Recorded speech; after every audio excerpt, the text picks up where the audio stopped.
What does your favorite anthropologist like to do in LA when it gets too hot? Cool off with a swim, of course. I was actually on my way to the J. Paul Getty Museum today, as I'm told there's an exhibit including some alchemists that I wanted to see. J. Paul Getty was a British-born oil tycoon named the richest living American in 1957 by Fortune magazine, while the 1966 Guinness Book of World Records named him the world's richest private citizen. So let's go have a look, shall we?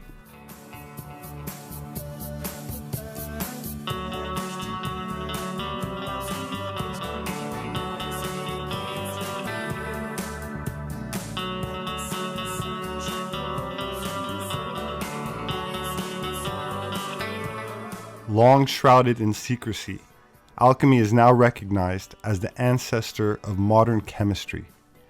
Alchemists were notorious for attempting to make synthetic gold, but their goals were far more ambitious: to transform and bend nature to the will of an industrious human imagination.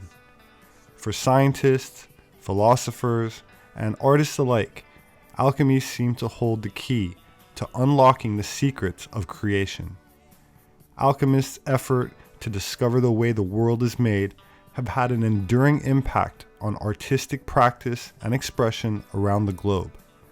Inventions born from alchemical laboratories include metal alloys for sculpture and ornament, oil paints, effects in glassmaking, and even the chemical baths of photography.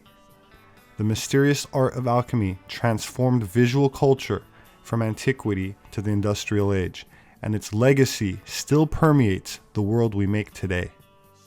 During the Middle Ages and the Renaissance, the manufacture of pigments and colored inks used for painting and writing manuscripts was part of the science of alchemy, a precursor of modern chemistry concerned with the transformation of matter.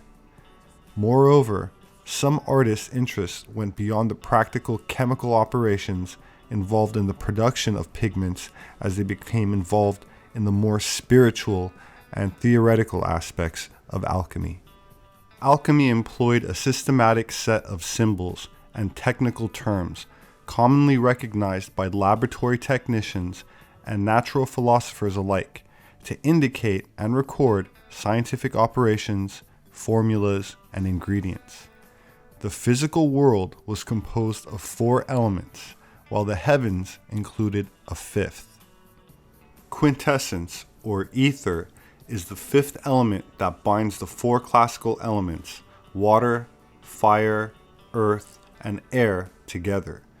It is the strongest and most powerful element, and in the late 19th century, physicists postulated that ether permeated all throughout space. In Greek mythology, it was thought to be the pure essence that the gods breathed, as alchemists sought to isolate this quintessence, or 5th element, and incorporate it within medicine and elixirs. In the following short excerpt, Manly P. Hall describes the difference between chemistry and alchemy.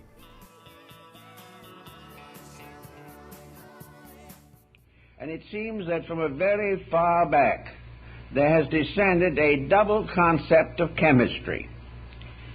Physical chemistry having to do with those areas of knowledge which are now considered scientific, and spiritual chemistry, which was definitely a sacred art.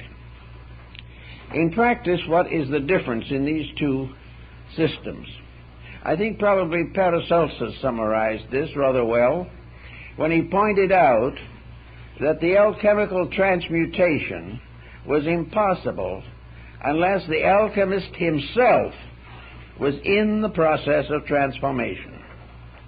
He could not sit back with his bottles and test tubes and retorts and consider his art simply another way of advancing chemistry or a way of replenishing his own financial needs.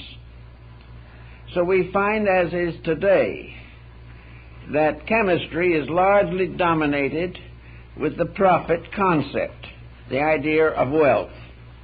We are making all kinds of chemical experiments for various reasons, some of them very good, some of them very dangerous, but always with a certain concept of return in material wealth for the good or the evil that is done.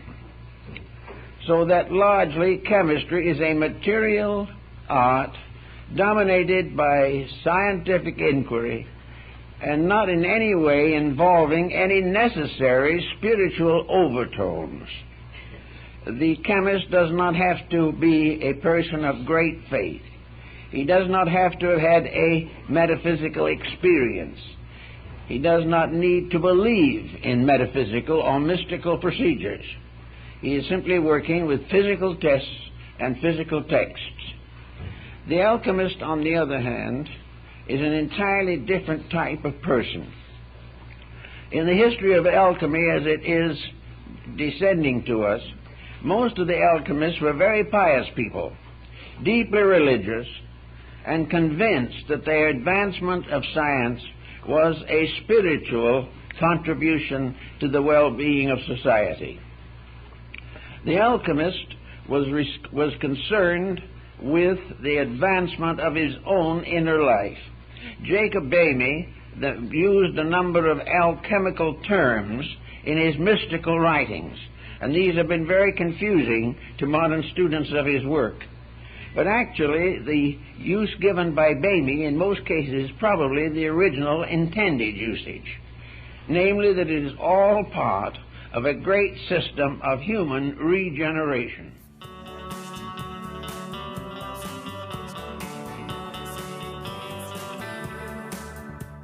My name is Robert Sepehr. I'm an author, producer, and anthropologist. Please like, share, and subscribe. Have a great Labor Day weekend, and I'll see you again soon.